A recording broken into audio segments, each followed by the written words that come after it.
I think it's possible to create a better world. I think it all begins with just having an idea and also being willing to follow your passion. It wouldn't always be easy. There are definitely always challenges, but if you're willing to commit to making a difference and you're able to develop yourself to the point where you actually have something that you can give, I think you can definitely make a difference. The youth unemployment rate in Nigeria is about 30%.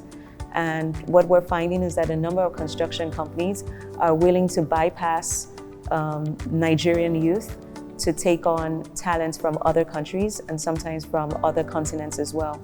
However, what I do know is that what it takes to upskill someone to bring them to a level where they're useful as a carpenter, a mason, a plumber, an electrician is much shorter than what it would take some of the other professions that require more formal training like engineering or architecture.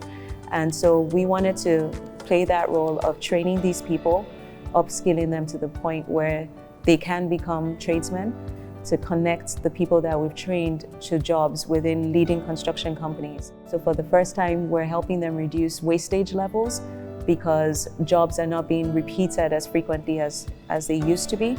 And we're also helping them to save time and money because they don't require as close a level of supervision as they traditionally would with poorer set of labor. One of the key things I like to tell the people that I teach is that we learn, we unlearn, we relearn, and that's like a daily process. I remember that one of the initial constraints that I did have starting a business was leaving the financial security of having a really good job. So I was working in a private equity firm, I was making very good money, and all of a sudden I made the decision that I would leave all that behind and create a startup just because I felt that it was the right time to do it.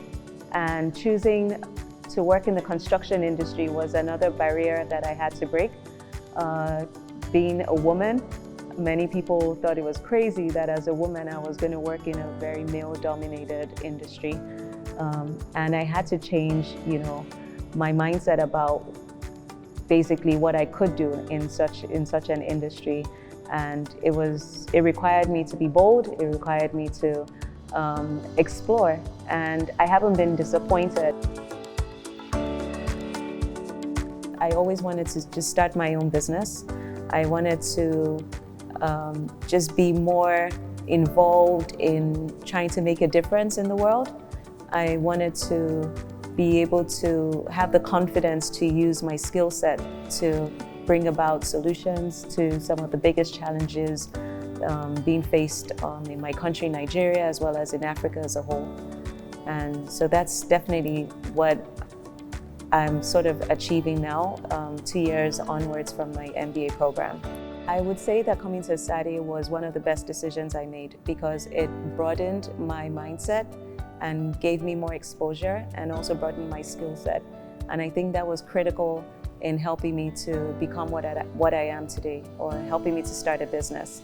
I would definitely live the Esade experience again. I feel like Esade is almost like an onion.